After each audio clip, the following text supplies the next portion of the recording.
The starship Aurora's light hovered at the edge of the umbral expanse, its sleek hull reflecting the distant light of twin suns. Inside the vessel's laboratory section, Dr. Maya Serrano adjusted the settings on her portable atmospheric analyzer. Her slender fingers moved with practiced precision across the holographic interface. Dark eyes narrowed in concentration. The readouts from Kelshara 5 below were exactly as grim as expected. Nitrogen sulfide compounds, extreme heat fluctuations, and corrosive particulates that would strip unprotected flesh in minutes. Perfect. You understand the parameters of this test, human. Commander Talric's voice carried that particular inflection of disdain that Maya had grown accustomed to over her 6 months aboard the Confederation vessel. The Zentari officer's scaled skin shimmered under the lab's harsh lighting, his 4 eyes blinking in asymmetrical patterns that humans often found unsettling. Maya didn't. She'd spent too long fighting for this opportunity to be intimidated by xenobiological differences. 12 hours in the atmospheric chamber, she replied, keeping her voice steady. If my vitals remain stable, humans will be considered for frontline exploration roles. If not, she allowed herself a small smile. Well, then you get to tell my species to stick to support functions for another decade. Talric's mouth ridge twitched, the Zentari equivalent of a dismissive snort. Your confidence is misplaced. Specialist Serrano. 3 non-carbon species have already failed these trials. The Airy Collective lasted merely 4 hours before cellular breakdown began. Maya finished calibrating her instruments and straightened, meeting all 4 of Talric's eyes directly. The Airy rely on gaseous nutrient absorption. Humans are remarkably self-contained. Self-contained and fragile, added Dr. Kelvor, the Zentari xenobiologist who had designed the chamber trials. Unlike Talric, there was no malice in Kelvor's assessment, merely clinical observation. Your species requires a remarkably narrow band of environmental conditions. That's what the suits are for, Maya countered, gesturing to the sleek exosuit waiting on its stand. Unlike the bulky Confederation standard gear, her suit was streamlined, modular, with distinctive blue piping along the joints. Human innovation compensates for our biological limitations. The gathered scientific team, 2 Zentari, an Airy Collective, and a Novan crystal entity, exchanged glances that needed no translation across species. Skepticism was universal. Commander Talric gestured toward the sealed chamber, visible through the observation window. Then prove it, human. The Confederation exploration mandate requires all species to demonstrate sufficient adaptability. Your trial begins in 30 minutes. As Talric and the others filed out, Maya felt a presence at her side. Ensign Roman, the only other human aboard the Aurora's light, stood with arms crossed over his broad chest. They're setting you up to fail, he murmured. That chamber's been calibrated for species with integumentary redundancies. Maya nodded, already aware. Did you finish the final modifications to the ionic scavenger? Roman grinned, reaching into his pocket to produce a small, hexagonal module with pulsing blue light at its core. Triple capacity and shielded against electromagnetic fluctuations. It'll hold. It has to, Maya said, taking the component and examining it closely. Humanity has been stuck in support roles since first contact in 3175. 100 years of proving ourselves. And still, they think we're too delicate for frontier exploration. After today, they won't, Roman assured her, his confidence unshakable. As the ship's engineer, he understood better than anyone the capabilities of the technology they'd brought aboard.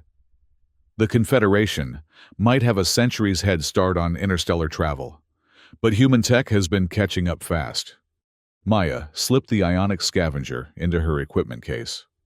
Thanks for the vote of confidence. It's not confidence, Roman replied with a shrug. It's statistics. Your suit innovations are already outperforming standard Confederation gear in simulations, Just don't get cocky in there. Kel Sharafi is no joke. Maya nodded, her expression turning serious. I know. If we fail this trial, humans won't get another chance for years. The door hissed open again, and Lyra 9 floated in, or rather, the collective consciousness that identified as Lyra 9. The airy technician existed as a luminous cloud of microscopic organisms contained within a transparent field, pulsing with bioluminescent patterns that served as both communication and emotional expression. This one wishes to assist with final preparations, Lyra 9 communicated. The collective's thoughts rendered through the ship's translation matrix. Swirls of blue and violet indicated curiosity and perhaps concern. Maya human suit configuration is unconventional. Maya smiled at the airy technician. Despite the general skepticism toward humans aboard the Aurora's Light, Lyra 9 had shown genuine interest in human innovation. I could use another set of eyes. The atmospheric regulators need a final calibration check. As they worked, Maya explained the philosophy behind her suit design. Confederation standard suits focus on resistance, building barriers thick enough to withstand the environment. Human suits prioritize adaptation and efficiency. Thinner membranes, but intelligent ones. Lyra 9 pulsed with patterns of understanding. Like airy consciousness, distributed function rather than centralized protection. Exactly, Maya confirmed, pleased by the comparison. And this? She held up a transparent film that shimmered with microscopic circuitry. Is our greatest advantage. Adaptive skin. It learns from exposure and reconfigures to match optimal protective parameters. Fascinating. Lyra 9's cloud contracted slightly, the equivalent of leaning in for a closer look. But untested in extreme conditions. Until today, Maya agreed, beginning the process of suiting up. The base layer adhered to her skin like a second dermis, its nanofabric instantly conforming to her body's contours. Next came the exoframe, lightweight but stronger than traditional alloys, locking into place with satisfying clicks. A chime sounded throughout the lab, indicating 20 minutes until the trial began. Maya worked faster, attaching the specialized modules Roman had helped design, the biomasking filter at her neck, the ionic energy scavenger at the small of her back, and finally, the adaptive skin layer as the outermost protection. As she sealed the transparent helmet, Maya caught her reflection in the observation window. The suit gave her a sleek, almost predatory appearance, more like a creature evolved for harsh environments than a fragile human encased in protective technology. Good. Let them see humanity's potential, not its limitations. Commander Talric returned with the full scientific team, now including 3 additional Zentari observers Maya didn't recognize. Their presence signaled the importance of this trial. The Confederation was taking humanity's bid for expanded roles seriously, even if they expected failure. Chamber conditions are set to match Kelshara V's equatorial region, Dr. Kelvor announced, manipulating the control console. Temperature, 420 Kelvin. Atmospheric pressure, 3.2 times Earth standard. Gas composition, primarily nitrogen sulfide compounds with trace elements of chlorine derivatives and metallic particulates. Maya took a deep breath of filtered ship air, her last for the next 12 hours. Open the chamber. The airlock cycled, revealing the testing environment beyond. Even through the transparent barrier, Maya could see the angry swirl of yellow-green gases within. Heat shimmers distorted the view of the chamber's far wall. This was no simulation. The Aurora's Light carried actual atmospheric samples from Kelshara 5, contained within the specialized testing facility. Commencing human adaptability trial, announced Talric formally, for the benefit of the recording devices. Specialist Maya Serrano entering Kelshara 5 atmospheric conditions at 0900 ship time. Expected duration, 12 hours. Survival expectation, minimal. Maya shot him a look at that last addition. but said nothing. Instead, she stepped forward as the airlock door slid open, revealing the chamber beyond. A wave of heat hit her suit's sensors immediately, readings flashing warnings across her helmet display. "Good luck, human," said Kelvor, with what might have been genuine concern in his voice. Maya nodded once, then stepped inside. The airlock sealed behind her, with a hiss of equalizing pressure. For one terrible moment, Maya felt a surge of panic, an instinctive human reaction to being sealed inside a chamber of poison. She forced it down, focusing instead on the readouts from her suit. External temperature, 419 Kelvin. Suit temperature, 303 Kelvin, and stable. Atmospheric pressure, 327 kilopascals. Suit integrity, 100%. Oxygen reserves, 14 hours at current consumption. Everything nominal. Maya took a careful step forward, testing the suit's responsiveness. The exoframe moved fluidly with her, compensating for the increased pressure. Through her visor, she could see the churning yellow-green atmosphere, occasionally shot through with electrical discharges that danced between the chamber walls. "Specialist Serrano, confirm your status," came Commander Talrich's voice through the comm system. "All systems nominal," Maya replied. "The adaptive skin is already responding to the sulfide compounds. Suit temperature holding steady despite external conditions." She could almost hear the skepticism in the silence that followed. Maya used the moment to begin a careful circuit of the chamber, testing her mobility and the suit's response to different positions. Each movement was deliberate, designed to demonstrate the exosuit's capabilities to the watching scientific team. 1 hour mark, announced Dr. Kelvor eventually. Human vital signs remain stable. External conditions now shifting to simulate Kelshara V's day-night transition. Maya braced herself as the chamber lighting dimmed, and temperature sensors registered a rapid drop.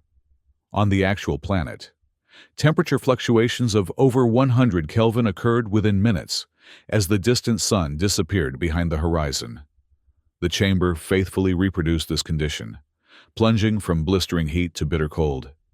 The suit's systems worked furiously to compensate, the adaptive skin visibly changing texture as it responded to the new threat. Maya felt a momentary chill before the temperature regulators caught up. "Adaptive skin functioning as designed," she reported, keeping her voice professional despite the surge of satisfaction.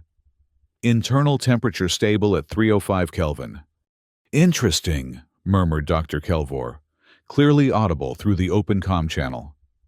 "The human's protective system appears to be learning from exposure, rather than simply resisting it." "A temporary advantage at best," countered Talrich. "Introduce the wind patterns, Doctor. Let's see how this adaptive approach handles kinetic stress." Maya had been expecting this. The Confederation tests were designed to push environmental suits to failure, not merely to verify basic functionality. She widened her stance as mechanical systems within the chamber hummed to life, generating powerful air currents that sent the toxic atmosphere swirling around her. The first gust nearly knocked her off her feet, stronger than she had anticipated. The corrosive compounds in the air became weaponized, particulates slamming against her suit with abrasive force. Warning indicators flashed across her display, localized pressure spikes, micro-abrasions on the outer membrane. Maya adjusted quickly, angling her body to present less surface area to the artificial storm. The suit's adaptive skin darkened in response to the stress, molecular bonds tightening to create a more resilient surface. "Kinetic compensation engaged," she reported, raising her voice slightly against the howl of the chamber's wind generators. "Suit integrity holding at 97%. 2 hours became 4, and the tests grew increasingly severe. The Zentari scientists introduced electrical discharges to simulate Kelshara V's unique ionospheric disturbances. Then cyclic pressure changes that mimicked the planet's tidal forces from its large moon. Each new challenge was met by the suit's adaptive systems, sometimes with momentary struggles, but never with failure. Maya moved continuously, demonstrating the full range of mobility the suit offered. She collected atmospheric samples, tested surface abrasion resistance against the chamber walls, and even completed basic dexterity tests with small objects provided through a sealed compartment. At the 6-hour mark, halfway through the trial, she permitted herself a small smile. The readouts from the observation room couldn't be denied. A human, in human-designed gear, was thriving in conditions that had defeated 3 Confederation species. Specialist, your oxygen recycler efficiency has decreased by 3.7% over the last hour, noted Kelvor. Is this cause for concern? Maya checked her systems. Negative. The decrease is within expected parameters for extended operation. The ionic scavenger is compensating by drawing additional power for the filtration systems. What she didn't mention was the mild headache beginning to form behind her eyes, the first sign of carbon dioxide buildup. The suit was handling it, but the margin for error was shrinking. 6 more hours suddenly seemed much longer than the 6 she'd already completed. Initiating Phase 2 testing, announced Commander Talric, a new edge to his voice. Was that concern, or determination to see her fail? Introducing seismic vibration and radial heat variances. The chamber floor began to tremble beneath Maya's boots, gently at first, then with increasing intensity. Simultaneously, directed heat lamps activated on the chamber walls, creating temperature zones that ranged from near freezing to well above the ambient inferno. Maya navigated the challenges methodically, using the suit's sensor array to map the safest path through the changing conditions. The exoframe's joints whirred softly as they compensated for the vibrations, keeping her upright and stable. At hour 8, disaster struck. A power surge rippled through the chamber's systems. Whether an intentional part of the test or an actual malfunction, Maya couldn't tell. What she did know was that her suit's primary power coupling suddenly registered a critical overload. The surge protection systems engaged instantly, but at a cost. To prevent catastrophic failure, the suit severed the connection to the main power distribution node. Warning indicators flashed red across Maya's display, accompanied by an urgent tone in her helmet. Emergency power engaged, primary systems compromised, reserve oxygen, 82 minutes. Maya's heart raced, but her voice remained steady as she reported. Experiencing suit malfunction. Power surge has damaged the primary distribution node. Switching to emergency protocols. Do you require extraction, specialist? Kelvor's voice held genuine concern. Maya glanced at her readings. Extraction meant failure. Not just her personal failure, but humanity's. They would be deemed too fragile. Their technology too unreliable for frontline exploration. Negative, she replied firmly. Implementing manual override procedures. Commander Talric's voice cut in. This is not a simulation, human. Your life support is compromised. I'm aware, Commander, Maya responded, already working. But the trial continues. The suit's emergency systems had rerouted power to maintain life support and basic mobility. But the adaptive skin had gone dormant, leaving her with standard protection in an increasingly hostile environment. Heat was building rapidly within the suit as the cooling systems operated at reduced capacity.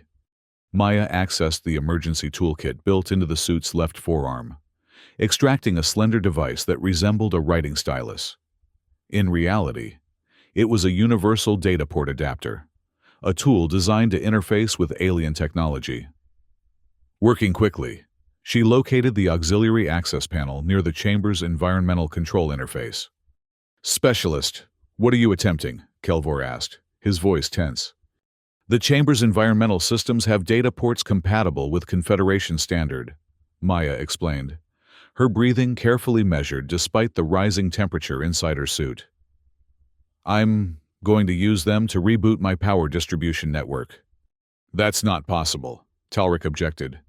The compatibility protocols are adaptive, Maya finished for him, inserting the data port tool into the chamber's access panel. Just like my suit. The interface glowed as the connection was established. Maya's fingers flew across the small control surface of the tool, programming a complex series of commands.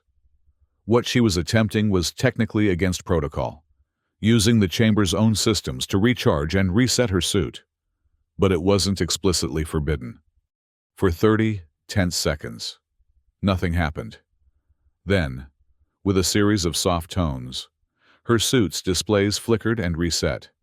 Power readings climbed steadily back toward operational levels. "Power restored," Maya announced, unable to keep a note of triumph from her voice. "All systems returning to nominal function." A stunned silence from the observation room was followed by a soft sound that might have been Kelvor's impressed whistle. When Talric spoke again, his tone had shifted subtly. "Impressive improvisation, Specialist. Continue with the trial." The remaining 4 hours passed without further incident, though Maya suspected this was because the Zentari scientists had decided against introducing additional malfunctions after seeing her handle the power surge. The tests remained rigorous, but nothing exceeded the capabilities of her now functioning suit. As the 12-hour mark approached, Maya stood tall in the center of the chamber, her suit bearing the marks of its ordeal, scorch marks from electrical discharges, abrasive patterns from the wind-driven particulates, but fully functional and protecting its occupant. "Trial complete," announced Commander Talric at exactly the 12-hour mark. "Initiating chamber atmosphere purge and decontamination sequence." The toxic yellow-green gases were slowly replaced by standard ship atmosphere, though Maya remained sealed in her suit until the decontamination process was complete. When the chamber door finally opened, she stepped out to face the scientific team, removing her helmet with deliberate care. The gathered scientists, Zentari, Eri, and Noven, regarded her with what she recognized as the universal expression of reassessment. Even Talric's 4 eyes blinked in a pattern that suggested grudging respect. "Congratulations, Specialist Serrano," Dr. Kelvor said formally. "You have successfully completed the atmospheric endurance trial.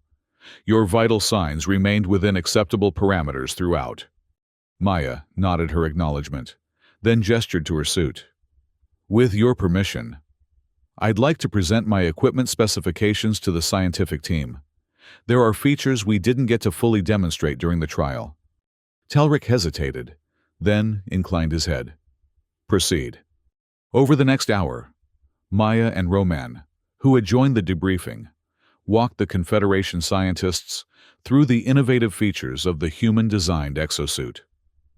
The adaptive skin drew particular interest, as did the biomasking filter that allowed for emergency exposure to toxic atmospheres for up to 3 minutes without permanent damage.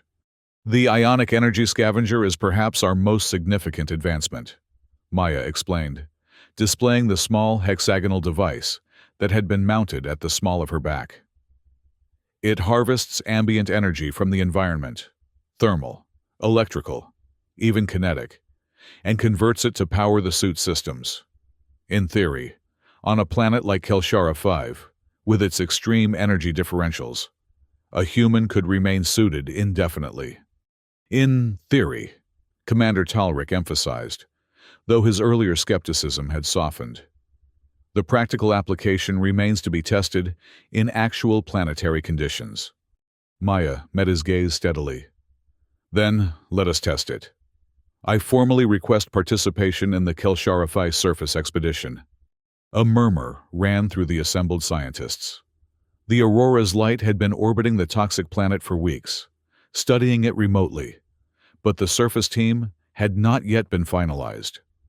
Only species with proven environmental adaptability would be considered for such a dangerous mission.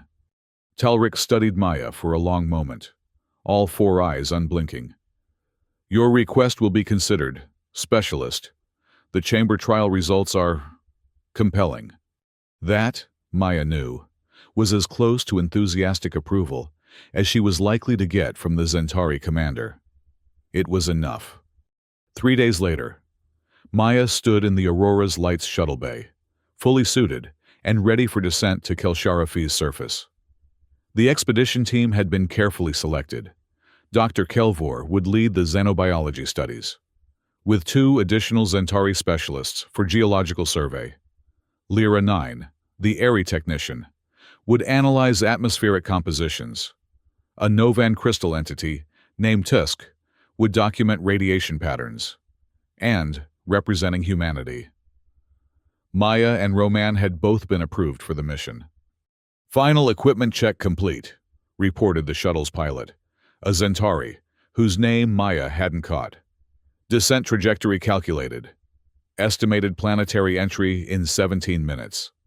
Maya secured herself in the shuttle's acceleration couch, the familiar pre-mission tension settling in her stomach. This wasn't a simulation or a chamber test. They were about to land on one of the most hostile worlds ever cataloged by the Confederation. "Nervous?" Roman asked from the adjacent seat, his own exosuit gleaming under the shuttle bay lights. Maya shook her head. "Focused. This is what we've worked for." "Indeed it is," agreed Dr. Kelvor, his own environment suit considerably bulkier than the human designs. "I must admit, your chamber trial performance has adjusted my assessment of human adaptability." "High praise," Maya replied with a small smile. The shuttle bay doors opened beneath them, revealing the swirling toxic beauty of Kelshara-Phi. From orbit, the planet resembled a yellow-green marble, veined with angry red streaks, atmospheric toxins, and volcanic activity combining to create a mesmerizing but deadly display. "Descent commencing," announced the pilot. "All personnel, prepare for atmospheric turbulence."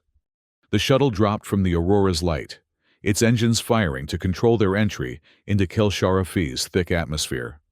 Almost immediately, the vessel began to shake as powerful crosswinds buffeted it from all sides.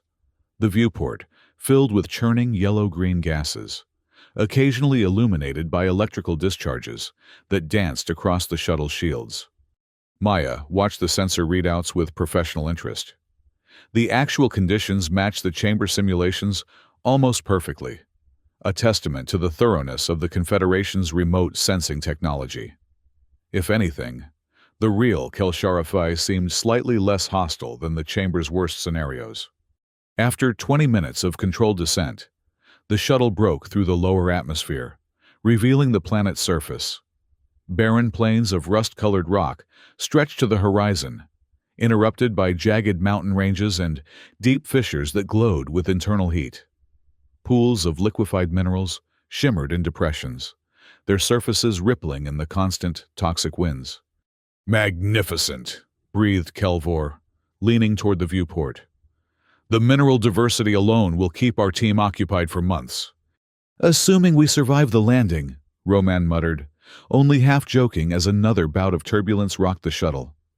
The pilot guided them toward a relatively flat plateau that had been selected as their base camp location. With a final, bone-jarring thud, the shuttle settled onto Kelshara-Phi's surface, its landing struts automatically adjusting to the uneven terrain. "Surface contact confirmed," reported the pilot. "External conditions match predicted parameters. Base camp location secure." Maya felt a surge of anticipation as the shuttle's systems cycled through post-landing checks. After years of training, months of preparation aboard the Aurora's light, and the grueling chamber trial, she was about to become one of the first humans to set foot on a truly alien world. Not a terraform candidate or a habitable moon, but a hostile environment that had previously been deemed unsuitable for human exploration. "Expedition team, prepare for egress," announced Kelvor, now assuming his role as mission leader. "Remember, this is a preliminary survey only. No team member is to venture more than 500 meters from the shuttle without express authorization."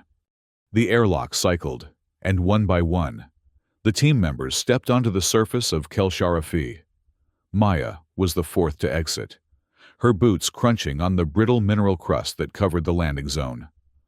Through her visor, the landscape took on an otherworldly quality, filtered through the suit's visual enhancements to highlight potential hazards and points of interest.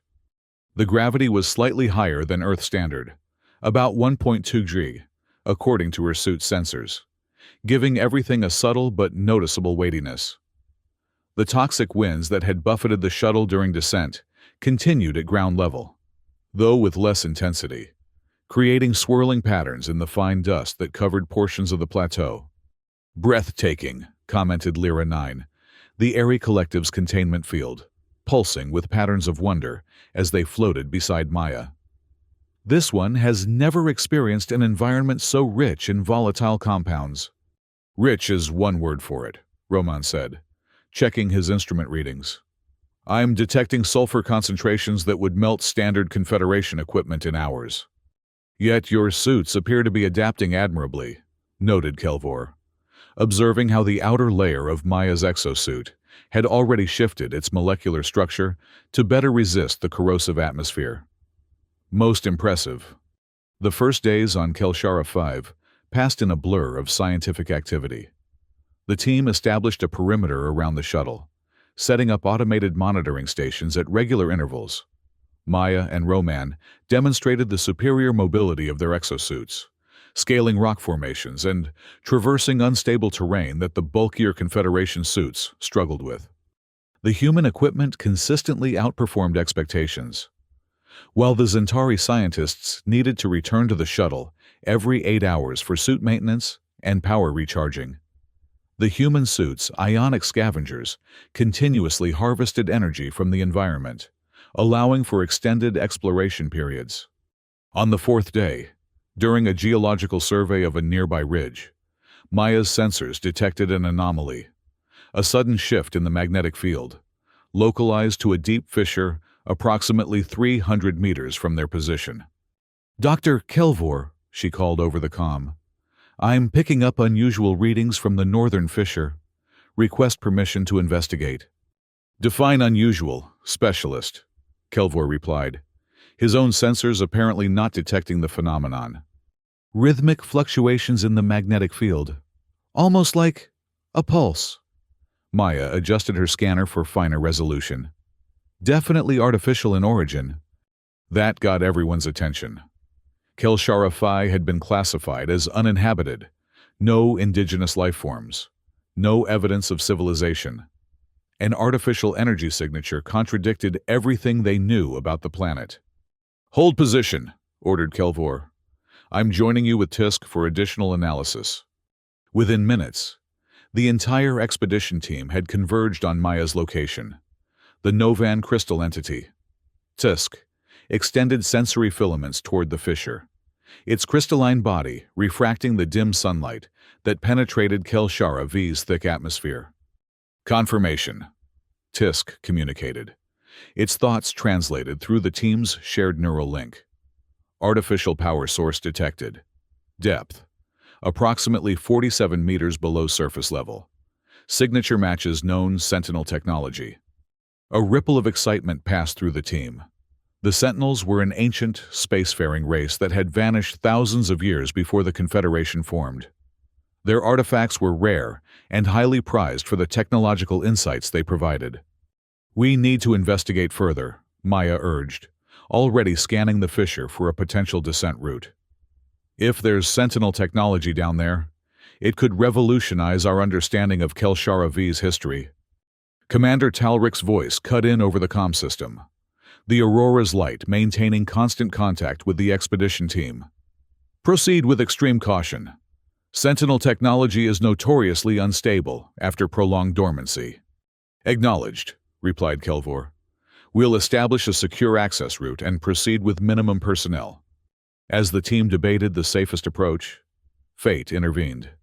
A sudden seismic tremor, one of many that regularly shook Kelshara Phi's unstable crust, caused the edge of the fissure to collapse. The ground beneath Maya and Kelvor gave way, sending them sliding into the darkness below. Maya's suit's emergency systems engaged instantly, cushioning her fall as she tumbled down the steep slope of loose rock and mineral deposits. Her helmet lights activated automatically, illuminating a chaotic descent path. Beside her, Kelvor's bulkier suit struggled to maintain stability, the Zentari scientist emitting a series of alarmed clicks that the translator didn't bother to convert. After what felt like an eternity, but was likely only seconds. They came to rest on a ledge about 20 meters below the surface.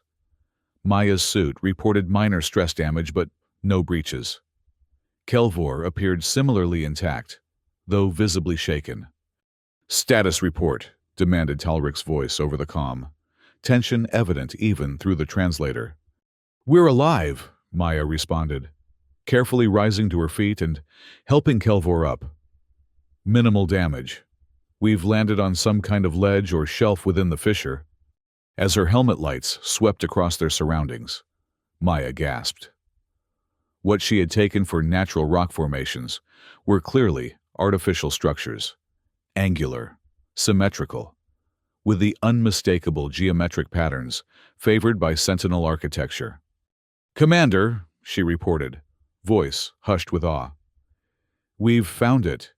Not just Sentinel technology, an entire Sentinel installation. It appears to be a crashed ship or outpost, partially buried in the planet's crust." Kelvor's suit lights joined hers, revealing more of the ancient structure. What had once been a sleek vessel was now crushed and twisted by geological forces, its hull breached in multiple places. Yet parts of it remained remarkably intact, protected from Kelsharafi's corrosive atmosphere by some unknown property of the Sentinel materials. "The energy signature is stronger here," Kelvor noted, checking his instruments. "The power core appears to be still active, despite what must be thousands of years of dormancy." "Can you locate a safe entrance point?" asked Roman from above, his voice slightly distorted by the fissure's unusual acoustics. Maya scanned the visible portion of the Sentinel craft. "There's what looks like an access hatch about 15 meters to our right. The hull appears stable in that section." "We're preparing descent equipment," Roman informed them.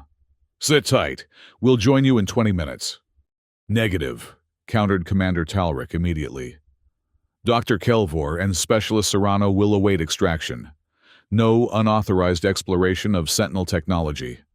Maya exchanged glances with Kelvor, seeing her own thoughts reflected in the Zentari scientist's four eyes.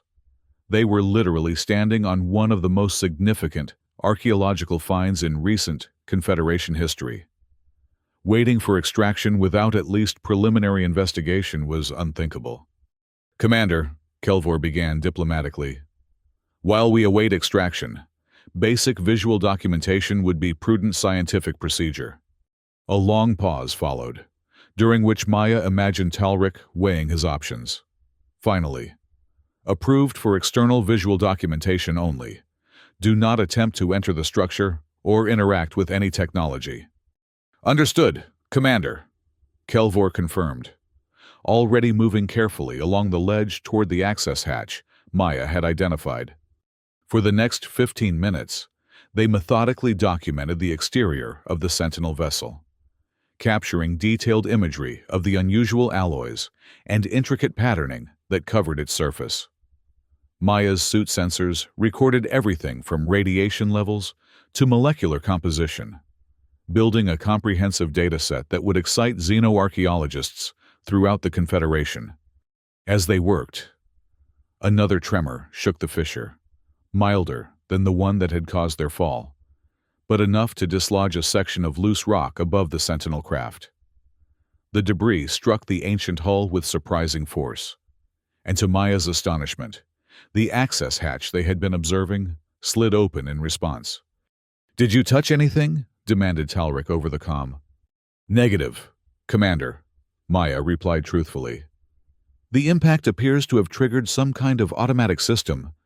From within the open hatch, a soft blue light pulsed rhythmically, growing gradually brighter.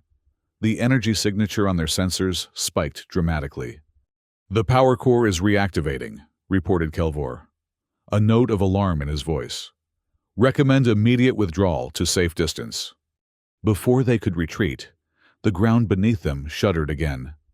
This time, it wasn't a natural seismic event, but something emanating from the Sentinel vessel itself, a deep, resonant vibration that Maya felt through her boots. "What's happening down there?" Roman called, the descent team pausing their preparations. "Unknown," Maya responded, watching in fascination as lines of blue energy began to trace patterns across the Sentinel hull, following channels that had been invisible moments before. The ship appears to be initiating some kind of startup sequence. "Extraction team, expedite," ordered Talric sharply. "Get them out of there now!" But it was too late for a cautious approach. The blue energy patterns suddenly intensified, and the open hatch emitted a pulse of light that momentarily blinded Maya, despite her visor's automatic filters. When her vision cleared, she saw that the ledge beneath Kelvor had partially collapsed, leaving the Centauri scientist dangling precariously over a much deeper section of the fissure. "Kelvor!" Maya lunged forward, catching the scientist's suit with both hands, just as his grip failed. The Centauri was considerably heavier than a human, and Maya's muscles strained against the planet's enhanced gravity as she tried to pull him to safety. "My suit has been compromised," Kelvor reported with remarkable calm, one of his 4 eyes fixed on a damage indicator that was flashing red within his helmet. "Atmosphere breach in progress. Estimated containment failure in 7 minutes." Maya made a split-second decision. "I'm bringing you inside the Sentinel vessel. We need shelter until the extraction team arrives." "Negative, Specialist," Talric's voice cut in. "Sentinel technology is unpredictable. You will remain." Maya switched her external comm to emergency priority, cutting off Talric's objections. "With respect, Commander, Dr. Kelvor will die if we remain exposed. The Sentinel hull appears to be shielded from Kelshara V's atmosphere. It's his best chance." Without waiting for a response, Maya heaved with all her strength, pulling Kelvor back onto the relatively stable portion of the ledge. Supporting the injured scientist, she guided them both toward the open hatch and the pulsing blue light beyond. The interior of the Sentinel vessel was unlike anything Maya had expected. Rather than the cramped confines of a typical spacecraft, they entered what appeared to be a vast chamber, its walls lined with intricate patterns that shifted and flowed like liquid metal. The blue light emanated from a central column that stretched from floor to ceiling, the power core that their sensors had detected. "Fascinating," murmured Kelvor, momentarily distracted from his suit's failing integrity. "The interior space exceeds the exterior dimensions. Some form of spatial manipulation technology." "Focus, Doctor," Maya reminded him, helping him to a relatively flat surface that might have been designed as a resting place. "Let me see your suit damage." The breach was worse than she had feared. A jagged tear across the Centauri suit's environmental seals, where a sharp piece of debris had struck during the ledge collapse. The suit's self-repair systems were attempting to close the gap, but the corrosive atmosphere of Kelshara 5 was already interfering with the process, eating away at the exposed materials. "I estimate 5 minutes of remaining protection," Kelvor stated, his voice steady despite the dire situation. "Perhaps less if the corrosion accelerates." Maya's mind raced through options. Her own suit's emergency repair kit wasn't designed for Confederation equipment. The extraction team wouldn't reach them in time. That left only one possibility, one that Talric would certainly classify as interacting with Sentinel technology. "The power core," she said, gesturing toward the pulsing blue column. "It's generating some kind of field that's keeping the atmosphere out of this chamber. If I can interface with it, maybe I can strengthen the effect, create a safe zone for you until help arrives." Kelvor's eyes blinked in their asymmetrical pattern. "A significant risk, Specialist. Sentinel interfaces were designed for Sentinel neurology. The effect on a human nervous system is unknown." "Better me than you," Maya replied with grim determination. "My suit can reconfigure for brief toxic exposure. Yours is already compromised." Before Kelvor could object further, Maya approached the central column. Up close, she could see that what had appeared to be a solid structure was actually composed of countless thin filaments of energy, flowing in complex patterns around a core of intensely bright light. At regular intervals along the column, small nodes protruded, Interface points, she guessed. Maya hesitated for only a moment, then reached out with her suit's universal data port tool, the same device she had used during the chamber trial to overcome the power surge. As she touched it to the nearest node, the blue light pulsed dramatically, and information flooded her suit systems. The Sentinel data was alien, not merely in origin but in fundamental structure, where Confederation technology used linear processing and binary logic. Sentinel systems operated on principles of quantum entanglement and probabilistic outcomes. Maya's suit struggled to translate the information flow, warning indicators flashing across her display. "I need more processing power," she muttered, making a decision that violated at least 3 Confederation safety protocols. Detaching the ionic energy scavenger from her suit's power system, she connected it directly to the data port tool, creating an improvised interface amplifier. The effect was immediate and overwhelming. The Sentinel system recognized the energy signature of the scavenger and responded with a massive data transfer that flooded Maya's suit systems and, through them, her neural implants. For several seconds, her consciousness expanded beyond normal human parameters, perceiving the Sentinel vessel not as a physical structure, but as a complex energy pattern integrated with Sci-Fi itself. In that moment of expanded awareness, Maya understood. The Sentinel vessel hadn't crashed. It had been deliberately embedded in the planet's crust as part of a massive environmental engineering project. One that had been interrupted thousands of years ago when the Sentinels mysteriously vanished from the galaxy. The realization came with a price. As the interface connection strengthened, her suit's power reserves plummeted, diverted to maintain the neural link with the Sentinel systems. Life support indicators shifted from green to yellow, then rapidly toward red. "Maya, your oxygen levels are critical," warned Kelvor, monitoring her suit's external readouts. "Disengage immediately."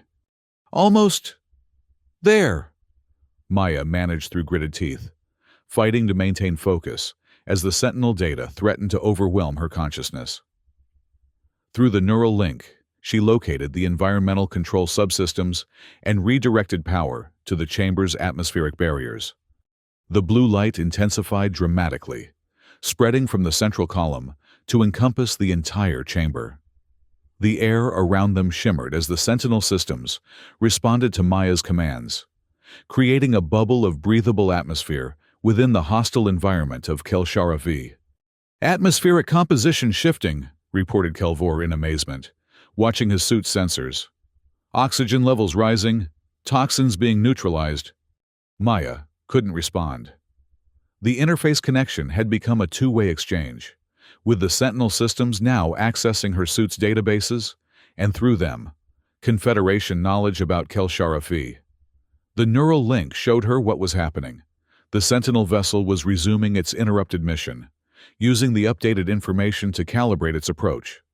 With the last of her strength, Maya severed the connection, collapsing to the chamber floor as her suit shifted to emergency life support. The damage was done. Or perhaps, the miracle was initiated.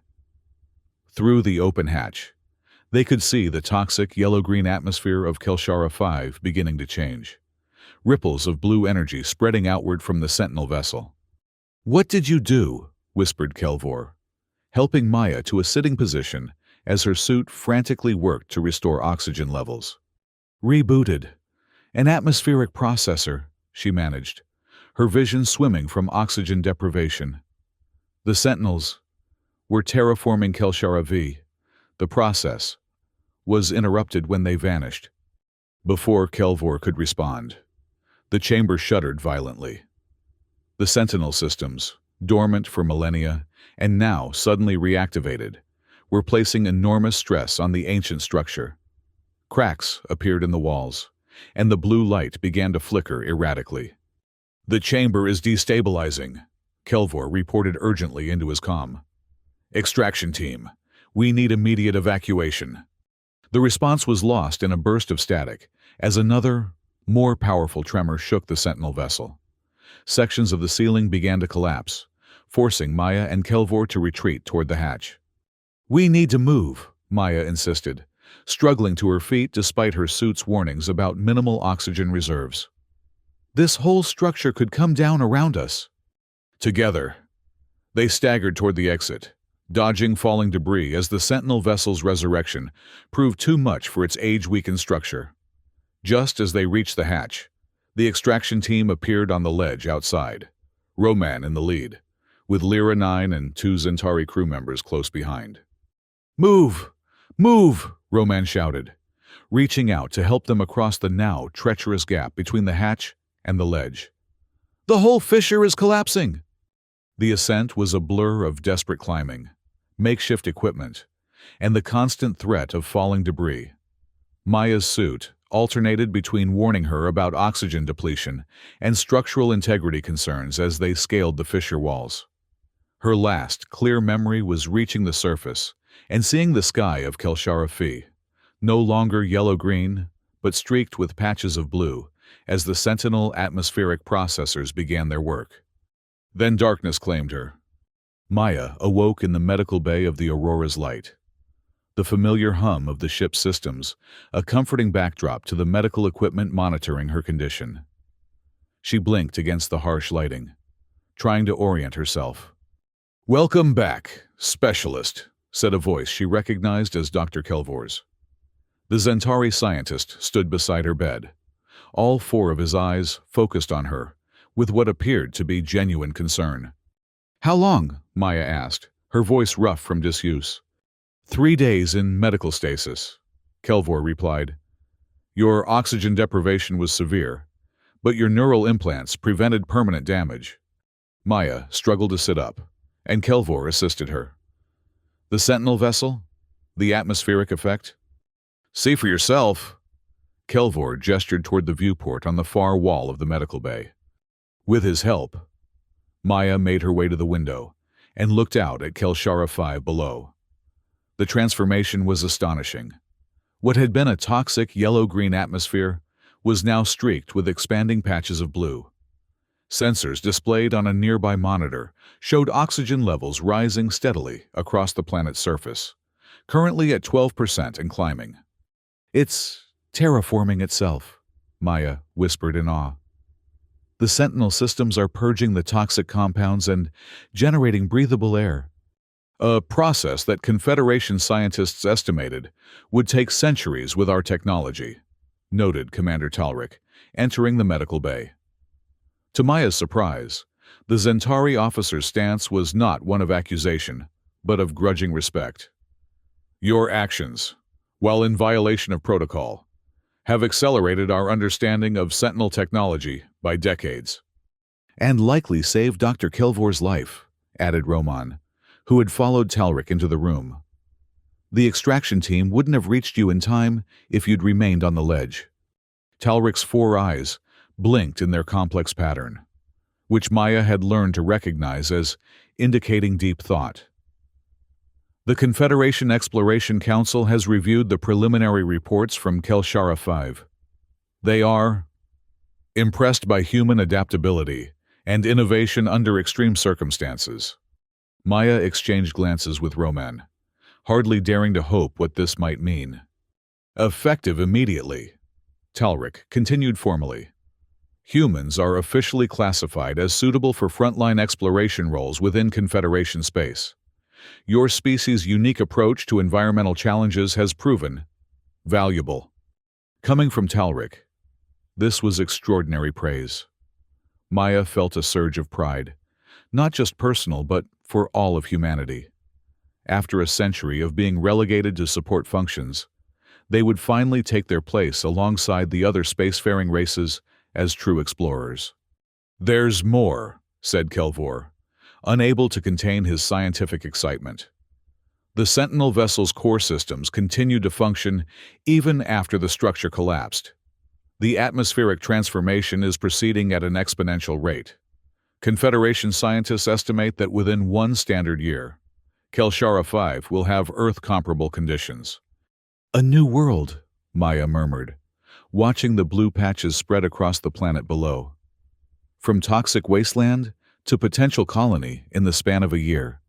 All because a human was too stubborn to accept the limitations others imposed, remarked Talric, with what might have been the Zentari equivalent of a smile. Perhaps there is something to be said for your species' particular brand of determination.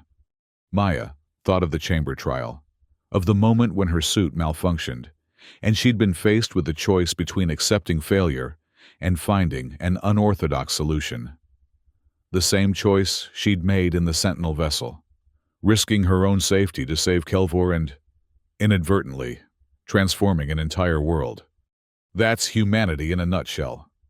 Commander, she replied, watching the impossible transformation unfolding below. Tell us something is impossible, and we'll walk out alive just to prove you wrong.